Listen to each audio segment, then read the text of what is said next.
ضیاء-ال-حق کے دور میں الائنس کا ایک بزنس آیا تھا, کمپنی تھی. جو بڑے بوڑھے لوگ ہیں ان سے پوچھیں آپ, اسلامی مزاربت کے نام سے شروع کیا انہوں نے, اور لوگوں کے لاکھوں کروڑوں روپے ڈوب گئے تھے. بہت سے لوگ ہارٹ اٹیک سے مر گئے. حضرت نے ان کا نام شہدائے الائنس رکھ دیا. فرمایا یہ اچھی شہادت نہیں ہے. اللہ پوچھے گا کیوں جان دی؟ اے اللہ اس پیسے کے پیچھے ٹینشن بہت. تو اللہ کہے گا کم بخت مسافر خانہ تھا, 2 روٹی صبح تجھے ملتی تھی, 2 روٹی. اور ان کو تو مالداروں کو تو جن کے پیسے اتنے ڈوب رہے ہیں تو اور زیادہ لگژری لائف اسٹائل ہوتا ہے, تو زیادہ سے زیادہ گھر بک جائے گا تو کرائے پہ رہ لے.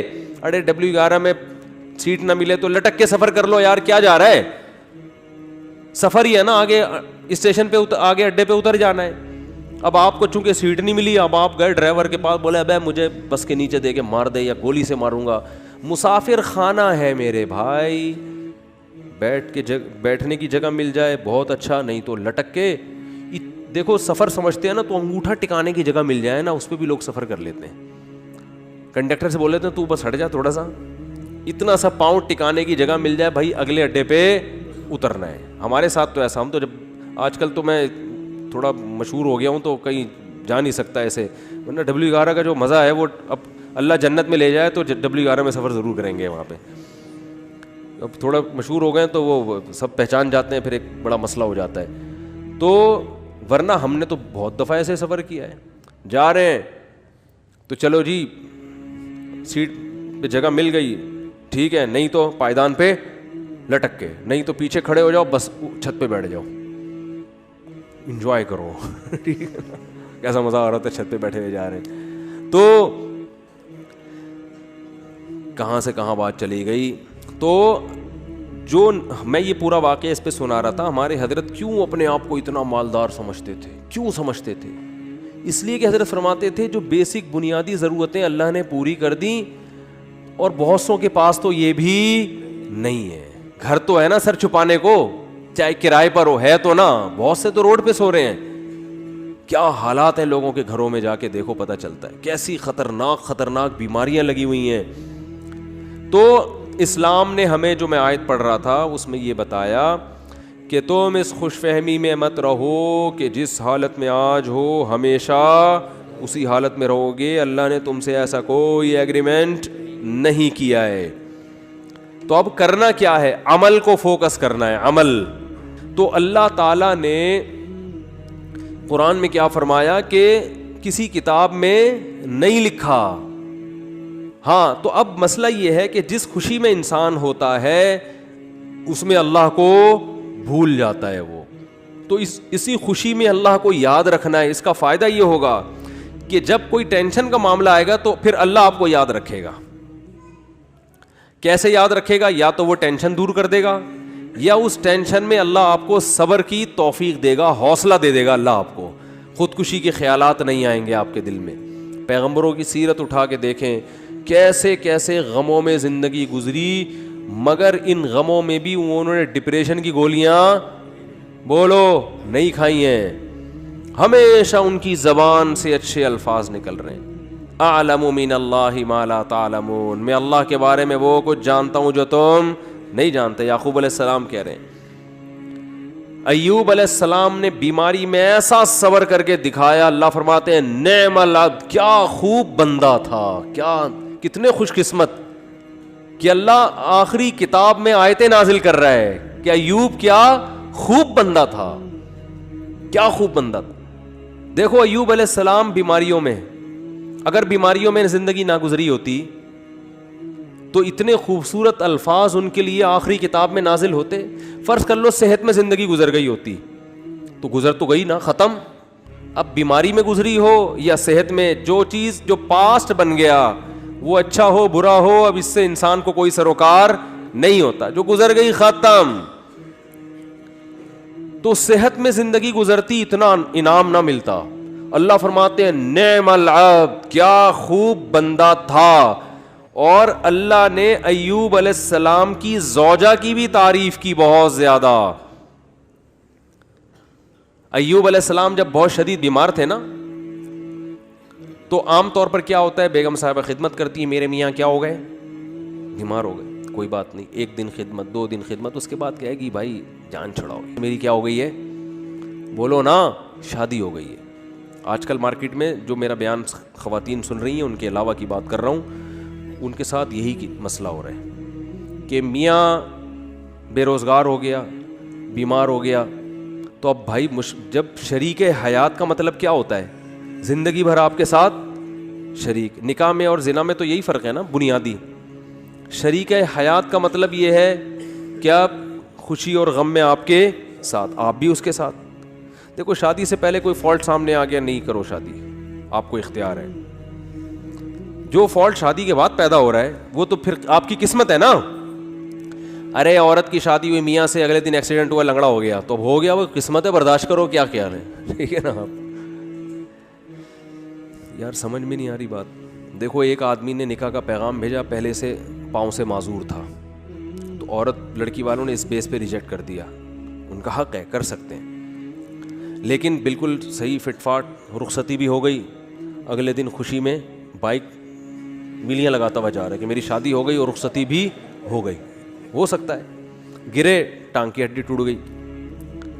اب یہ تھوڑی کہ عورت کھلا لے کے بھاگ جائے کہ میری تو لنگڑے سے شادی ہوئی ہے. شادی ہو کے لنگڑا ہوا ہے, لنگڑے سے شادی نہیں ہوئی. سر آپ کی شادی ہوئی, پہلے سے پتہ چلا بیگم کے ساتھ یہ مسائل ہیں, نہ کرو شادی بھائی. آپ کس نے کہا صحیح تھی, نکاح کے بعد بیماری ہو گئی, ٹھیک ہے نا, کوئی مسئلہ کھڑا ہو گیا, تو اب عزت دار آدمی اس بیس پہ ڈیورس نہیں دیتا, بلکہ دعائیں کراتا ہے. مولوی صاحب میری زوجہ کے لیے دعا کریں, اللہ صحت عطا فرمائے. اولاد نہیں ہو رہی, دعا کریں اللہ صحت عطا فرمائے, ٹھیک ہے نا. زبان میں لکنت پیدا ہو گئی ہے, دعا کریں اللہ. تو میں تو ان کو کہتا ہوں اگر لکنت پیدا ہو گئی ہے تو بڑا فائدہ ہے تمہارا, کیونکہ جتنی دیر میں وہ برا بلا کہے گی نا, اتنی دیر میں آپ کام نمٹا کے آ جاؤ سارے, ٹھیک ہے. وہ ابھی اسٹارٹ لے گی آپ کو سمجھانا, اتنی دیر میں آپ کیا کرو, ذہن تیار کر کے آ جاؤ کہ یہ الٹا سیدھا بولنے والی ہے, تو برداشت کرنا ہے. تو وہ اچھا اس پہ بھی 1-2-3 چٹکلے, لیکن وہ زیادہ ہو جائیں گے.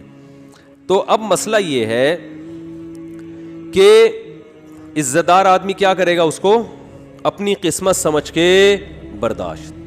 ہاں اختیاری فالٹ ہے تو ایک الگ بات ہے نا, قدرتی فالٹ نہیں ہوا بلکہ اپنے اختیار سے کچھ غلط کر رہی ہو تو ایک الگ بات ہے. بھئی یہ تو قدرت کی طرف سے اس کی ٹانگ ٹوٹ گئی, اس کو لکوا ہو گیا, اس کو فالج ہو گیا. تو آج تک یہی ہوتا آ رہا ہے, ہم نے دیکھا ہے بیوی کو فالج ہو گیا تو مرد اب اس کو رکھ رہا ہے, بھائی اس کی خدمت کر رہا ہے, علاج کر رہا ہے, لوگوں سے دعا کروا رہا ہے, یار میری بیگم کے لیے دعا کرو. ایسے موقع پہ عزت دار آدمی طلاق نہیں دیتا, وہ کہتا ہے بھائی اب برداشت کرو یار, میری قسمت ہے. تو عورت بھی برداشت کرتی تھی پہلے زمانے میں, آدمی بھی برداشت کرتا تھا. اب دونوں نے برداشت کرنا چھوڑ دیا ہے. کیوں؟ دنیا ہی کو اصل بنا لیا ہے. سارے مزے کہاں اڑانے ہیں؟ دنیا میں. اب دنیا کو ہی اصل بنا لیا ہے, تو اب بس ہر چیز کیا ہونی چاہیے؟ پرفیکٹ, ایک دم موقع کی رپورٹ ہونی چاہیے ہر معاملے میں. تو یہ تو بھائی گوروں کا نظریہ ہے, یہ مسلمان کا نہیں ہے. تو میں ایوب علیہ السلام کا بتا رہا تھا کہ وہ شدید بیماری میں, وہ بیماری کیا تھی اس کا تفسیر میں کوئی ذکر نہیں ملتا نہ حدیث میں, بس کوئی بہت سخت بیماری تھی جس میں بہت طویل عرصے مبتلا رہے ہیں. تو اللہ نے ان کی زوجہ کی بھی کبھی خیال کیا. ان کی زوجہ نے اپنے میاں کی کئی سال خدمت کی ہے, کئی سال خدمت کی ہے. تو اب کیا ہوا کہ ایک دن خدمت میں تھوڑی سی کوتاہی ہوئی تو حضرت ایوب علیہ السلام کو غصہ آ گیا, اور انہوں نے کہا کہ میں اگر ٹھیک ہو گیا نا, میں تجھے 100 ڈنڈے ماروں گا. صحیح ہے نا, کیونکہ بیمار آدمی چڑچڑا ہو جاتا ہے نا, تھوڑا سا اس میں برداشت کم ہو جاتی ہے. اب بیچاری بیوی اتنی خدمت کر رہی ہے لیکن تھوڑی سی کوتاہی ہوئی تو ان کو غصہ آ گیا. انہوں نے کہا کہ اللہ کی قسم میں ٹھیک ہو گیا تو 100 ڈنڈے ماروں گا. تو اللہ نے ٹھیک کر دیا. اب پیغمبر پریشان کہ اتنی نیک بیوی جس نے اتنی خدمت کی, وہ کہ اس کو 100 ڈنڈے ماروں گا, تو بولے کہ ٹھیک نہ ہوتے تو ہی اچھا تھا بھائی. ٹھیک ہے. تو قرآن کے الفاظ دیکھو, خذ بیدک ضغثا فاضرب به ولا تحنث. اے پیغمبر آپ قسم بھی نہیں توڑ سکتے, آپ تو پیغمبر ہیں, اور بیوی اتنی نیک ہے, اس کو مارنے کی اجازت نہیں ہے, اس کو آپ نے 100 ڈنڈے نہیں مارنے. اب قسم پوری کرنے کے لیے ایک جھاڑو لیں جس میں 100 تنکے وہ ایک ہی دفعہ لگا دیں بس. ویسے تو ایک یوں کر کے بھی لگانا بھی وہ ہے, لیکن جب بیوی کو پتہ چلے گا اللہ نے میرے لیے میرے میاں کو یہ ہیلا بتایا ہے, تو یہ جھاڑو لگانا یہ عزت دی جا رہی ہے. یہ کس کی طرف سے ہیلا بتایا جا رہا ہے؟ بولو بھائی, اللہ کی طرف سے. آج بہت سے لوگ کہتے ہیں قرآن و حدیث میں ہیلے بالکل بھی نہیں ہے مولوی نے. بھائی ہیلوں کی بھی دو قسمیں ہوتی ہیں, ایک جائز ہیلے اور ایک ناجائز ہیلے. ایک صاحب ٹی وی میں آ رہے تھے رمضان میں, وہ کہہ رہے تھے مولویوں نے ہیلے ویلے بہت نکالے ہوئے ہیں, ہر چیز کے ادھر سے ہیلا ادھر سے ہیلا, اور یہ سب بنی اسرائیل نے بھی ہیلے کر کے مچھلیاں پکڑی ہیں. تو میں نے کہا یار میں ان کے سامنے بیٹھا ہوتا تو میں کہتا آپ کو بنی اسرائیل کے ہیلے تو ذہن میں آ رہے ہیں, جو اللہ نے خود ایوب علیہ السلام کو ہیلے بتائے. اس لیے دین فقہا سے سیکھو. یہ جو نئے نئے فنڈر بن رہے ہیں نا آج کل, ان سے دین نہ سیکھو. یہ ایک طرف کی دلیل جانتے ہیں, دوسرا ان کو پتہ ہی نہیں ہوتا. سود سے بچنے کے ہیلے نکالے ہوئے ہیں, تو سود سے بچنے کے ہیلے تو عین مطلوب ہیں. ایسا ہیلا جس سے سود سے بچ جاؤ, یہ تو شریعت چاہتی ہے. یہ وہ ہیلا تھوڑی ہے جو بنی اسرائیل نے کیا تھا مچھلیاں پکڑنے کے لیے. تو ہیلے دیر آر 2 types آف ہیلے. ایک ہیلا جو حرام سے بچاتا ہے, ایک ہیلا جو حرام میں ڈالتا ہے آپ کو. دونوں میں فرق ہے. سود سے بچنے کے لیے جو ہیلے کیے جاتے ہیں وہ سود سے بچنے کے لیے جاتے ہیں, چونکہ سود حرام ہے تو سود سے بچنے کے لیے کا مطلب حرام سے بچنے کے لیے. اور ایک ہیلا وہ ہوتا ہے جو حرام میں آپ کو مبتلا کر دیتا ہے. تو بیوی کو مارنا کوئی اچھا کام تو نہیں ہے نا اسلام میں. تو اللہ نے ایک نیک بیوی کو بچانے کے لیے ان کو ہیلا بتا دیا کہ بھئی ایک جھاڑو میں 100 3 کلو ایک ہی دفعہ میں لگا دو, تو گویا 100 کوڑے لگ گئے. تو قسم بھی پوری ہو گئی, بیوی بچ گئی. تو یہ اللہ نے حضرت ایوب علیہ السلام کی وائف کو, ان کی زوجہ کو, ان کی اہلیہ کو اتنا پروٹوکول کیوں دیا کہ قرآن میں ان کا تذکرہ بھی کر دیا. یہ شوہر کی خدمت کی وجہ سے, شوہر کے ساتھ وفا کی وجہ سے. یاد رکھو آج عورتیں اپنے شوہر کی طرف سے جن آزمائشوں میں ہیں, جو قدرتی آزمائشیں, جو قدرت کی طرف, بے روزگاری اللہ کی طرف سے ہو جاتی ہے نا. بھائی میاں کا روزگار چھوٹ گیا, یہ تو اللہ ہے جس کو چاہتا ہے رزق کشادہ دیتا ہے, جس کی چاہتا ہے روزی بند کر دیتا ہے. وہ بیچارہ اپنی طرف سے محنت کر رہا ہے لیکن بے روزگار ہو گیا, نئی کاروبار حرکت میں آ رہا, تو یہ اللہ کی طرف سے ہے. خود سے نالائق ہو تو ایک الگ بات ہے. اللہ کی طرف سے جو آزمائشیں میاں پہ آئیں تو عورت کو چاہیے ان آزمائشوں میں اس کا ساتھ دے, اسے ذہنی ٹارچر نہ کرے. کیونکہ بے روزگاری کی بیماری اتنی, بے روزگاری کا عیب اتنا بڑا نہیں ہے جتنا اس بیماری کا عیب ہے جس میں ایوب علیہ السلام مبتلا ہوئے تھے. کیونکہ اس میں تو کمانا ممکن ہی نہیں تھا اور اوپر سے خدمت بھی. سمجھا پا رہا ہوں اپنی بات کہ نہیں سمجھا پا رہا؟ اس میں خدمت بھی. تو وفا کرنی چاہیے, وفا. اور یہ جب تک آخرت سامنے نہیں ہوگی ان میں سے کوئی بھی کام نہیں ہو سکتا. ہمارے محلے میں ایک صاحب گزرے, ان کا انتقال ہو گیا, اللہ ان کی مغفرت فرمائے. ان کی زوجہ 15-20 سال بیمار رہی ہیں کسی سخت قسم کی نفسیاتی بیماری میں. اس بندے نے 15-20 سال اپنی زوجہ کی دن رات خدمت کی ہے. وہ بیوی نہ بیچاری کھانا پکانے کے قابل, نہ برتن دھونے کے قابل ایسی بیماری میں. تو یہی اس کے لیے کھانا بھی پکا رہا ہے. اتنے پیسے نہیں ہوں گے کہ ملازم رکھو, یہی اس کے لیے بولو ساری خدمتیں کر رہا ہے. تو میں نے کہا یار اس کی تو ویسے ہی بیچارے کی بخشش ہو جائے گی. اللہ کہے گا تو نے کسی کی بیٹی کو رکھا گھر میں اس حالت میں بھی, اب وہ نہیں پکا سکتی بیچاری, اور وہ نہ کپڑے دھو سکتی ہے, اور یہ اتنے پیسہ بھی نہیں ہے کہ, تو خود ہی کر رہا ہے سارے کام. تو یہ کوئی عیب کی بات بولو بھائی نہیں ہے. اپنی بیٹیوں کو سوچا کرو نا, آپ کی بیٹی کے مسائل ہو جائیں تو آپ چاہتے ہو یار سسرال والے برداشت کریں تو دوسروں کو بھی برداشت. ہاں جان بوجھ کر کوئی فالٹ ہے نا, تو پھر میاں میں ہو تو ہم عورت کو مشورہ دیتے ہیں اس فالٹ کو صحیح کرو ورنہ پتلی گلی سے نکلو, ٹھیک ہے نا. 10-20 سال اس فالٹ کو برداشت, بہت خطرناک قسم کا اگر فالٹ ہے تو وہ ایک الگ بات ہے. تو اللہ تعالیٰ نے قرآن مجید میں, اچھا بھائی بیان کے دوران خواتین باتیں کر رہی ہوتی ہیں, بالکل بھی مناسب نہیں ہے. کئی دفعہ شکایتیں آئی ہیں, بیان سننا چاہیے شوق سے. 2 خاتون جو تھیں 20 سال قید ہوئی ان کو ایک ہی وارڈ میں, 20 سال تک وہ باتیں کرتی رہیں.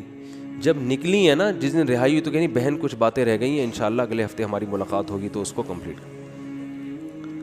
تو یہاں جو خواتین آتی ہیں بھائی بیان کو فوکس کریں نا, آپ کے فائدے کی باتیں ہو رہی ہیں تو آپ کے دل میں میاؤں کی محبت ڈالی جا رہی ہے, ٹھیک ہے.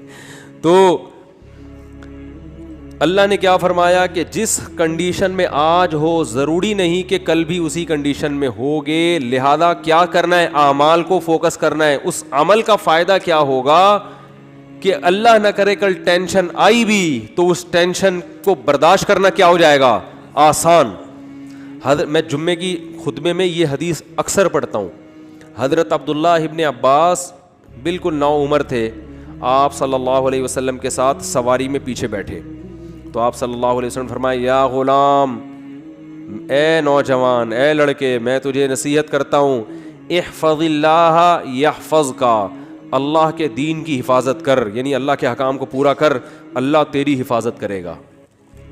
احفظ اللہ یحفظک, احفظ اللہ تجدہ تجاہک. جب کوئی یعنی شریعت کا حکم آئے نا تو اس میں اللہ کے حکم کو مقدم کرو, تو جب کوئی مصیبت آئے گی تم اللہ کو اپنے سامنے پاؤ گے.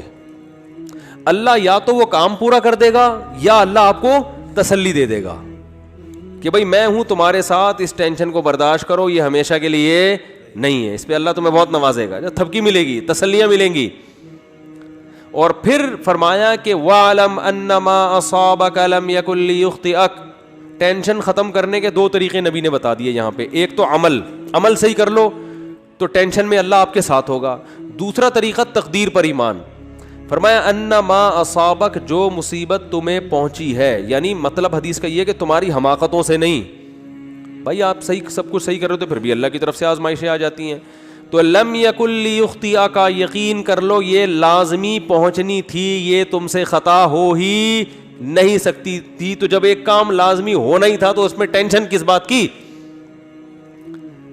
ابے کیا ہو گیا بھائی, جب ایک کام ہونا ہی ہے, نہ ہونے کا تو سوال ہی پیدا نہیں ہوتا, تو بھی ٹینشن کس بات؟ یہ تو ہونا تھا, یہ تو ہوگا, یہ تو ہوگا بھائی.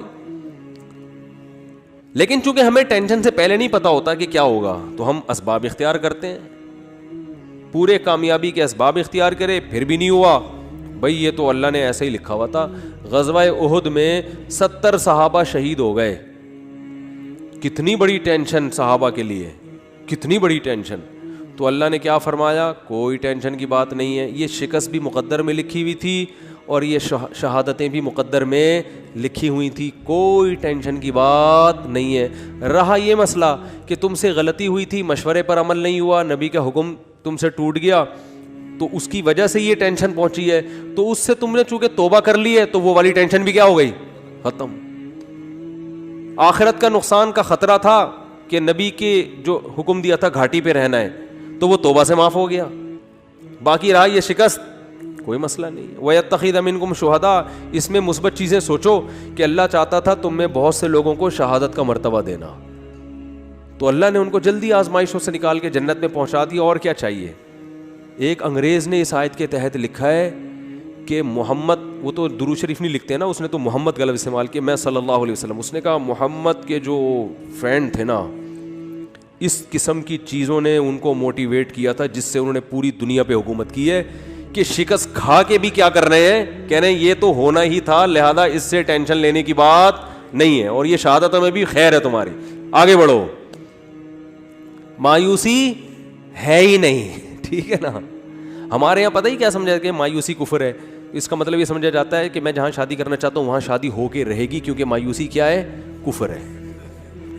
میں چاہتا ہوں میری 2 لاکھ روپے تنخواہ ہو تو 2 لاکھ ہوگی, کیونکہ مایوسی کفر ہے. یہ غلط مطلب ہے, سمجھ رہے ہو. ایسا تو پھر بہت سے لوگوں کے ساتھ نہیں ہوتا, پھر اور مایوسی ہوگی, آدمی کہتا ہے یہ تو اور ڈبل گناہ, کفر کا گناہ بھی ہو رہا ہے اور پیسے بھی نہیں مل رہے. ہم کہتے ہیں میں صحت بناؤں گا تو صحت بنے گی, کیونکہ مایوسی کفر ہے. یہ مطلب نہیں ہے. مطلب یہ ہے کہ اللہ سے یہ امید لگائی جائے کہ جو ہوگا اچھا ہی ہوگا میرے حق میں. میں چاہتا ہوں میرا اچھا روزگار مل جائے, 2 لاکھ تنخواہ نہیں ہو رہی, 1 لاکھ ہے, اسی ایک میں اللہ کیا کرے گا, برکت دے گا. روزگار نہیں مل رہا, کوئی بات نہیں, اسی میں اللہ کیا کرے گا, برکت دے گا. نہ ملنے میں بڑے فائدے ہیں. روزگار نہ ملنے سے ٹینشن ہوگی, ٹینشن میں اللہ یاد آئے گا, اللہ سے دعائیں مانگو گے, اس ٹینشن میں گناہ معاف ہوں گے, برداشت کی قوت پیدا ہوگی. بعض دفعہ زیادہ کھانے سے بھی مسئلے خراب ہو جاتے ہیں, پیٹ بھرے ہوئے ہوتے ہیں تو الٹے الٹے خیالات آنا شروع ہو جاتے ہیں انسان کو. ایوب علیہ السلام پریشان تھے نا بیماریوں میں, مایوس نہیں ہوئے, اس لیے کہ ان کو پتا تھا یہ میرے لیے کیا ہے, بہتر ہے. کتنا بہتر کہ قرآن میں آخری نبی پر آیتیں نازل ہوئی ہیں, نعم العبد, ایوب کیا خوب بندہ تھا, کیسی زبردست بشارت دی اللہ نے. اللہ کا کلام غلط نہیں ہو سکتا, اور اللہ نے یہ نہیں کہا کہ ایوب اچھے تھے, نا نا نا نا نا, ایوب امتحان میں کامیاب ہو گئے. نا نا نا, نعمہ تعجب کا صیغہ ہے. گویا اللہ تعجب کر رہے ہیں, یار کیا خوب بندہ تھا. اللہ کو تعجب نہیں ہوتا, لیکن اللہ ہم سے ہماری زبان میں بات کر رہے ہیں کہ اگر کوئی ایوب کی قربانی اور اس کے صبر کو دیکھتا تو کہتا ہے بھائی یہ صبر کھوپڑی میں آنے والا نہیں ہے, یہ تو بہت ہی زبردست بندے ہیں اللہ کے. اتنا بڑا کامیابی کا سرٹیفکیٹ ان کو اس بیماری کی وجہ سے ملا. اور آج ذرا سی پریشانی آدمی 10 قسم کے, یہ میرے ساتھ ایسا کیوں ہو گیا, میرے ساتھ ایسا کیوں ہو گیا. اور آج کل یونیورسٹیوں میں ہوتا یہ ہے کہ ٹینشنوں میں خدا کا انکار کر دیتے ہیں. پہلے تو یہ تصور نہیں تھا. اب جو نئی نسل آ رہی ہے نا, فون کرتے ہیں مجھے, بتاتے ہیں میرے ساتھ یہ ہوا, میں تو اللہ کو مانتا ہی نہیں. میں کہتا ہوں یار یہ میرے سامنے اتنا جری ہے, عام حالات میں کیا کر رہا ہوگا. تو نہ مانو, اللہ کو آپ کے منوانے کی کوئی ضرورت نہیں ہے. وہ سمجھتے ہیں کہ مجھے ترس آئے گا, ہائے بیچارے کے ساتھ اتنا غلط ہو گیا کہ یہ تو اللہ کو ہی نہیں مان رہا, ہائے ہائے ہائے, یہ تو آ جاؤ میں تمہیں تسلیم. میں کہتا ہوں بھائی تو نہ مان, جس خدا نے تجھے پیدا کیا ہے کم وقت تو اس کی نہیں مان رہا, تو ہماری کیا مانے گا ہے. تو یہ جو ایتھیزم پھیل رہا ہے نا, اور میں نے آپ کو رپورٹ پیش کی تھی نا کہ ایتھیس میں خودکشی کا ریشو زیادہ ہے, کیونکہ ایتھیزم کی طرف جاتا ہے انسان بہت مرتبہ, ہمیشہ نہیں, بہت مرتبہ عدم برداشت کی وجہ سے. تھوڑی سی پریشانی آئی, اللہ کہاں ہے, اللہ میرے مسئلے کیوں نہیں حل کر رہا, تو پھر وہ اللہ ہے. اللہ پر ایمان کا مطلب وہ اللہ ہے, اس کو اللہ مانا جائے, تو اللہ کا مطلب اختیارات اس کے پاس ہے, میرے پاس نہیں ہے. تو اپنے حساب سے آپ کو چلائے گا, وہ آپ کے حساب سے نہیں چلے گا.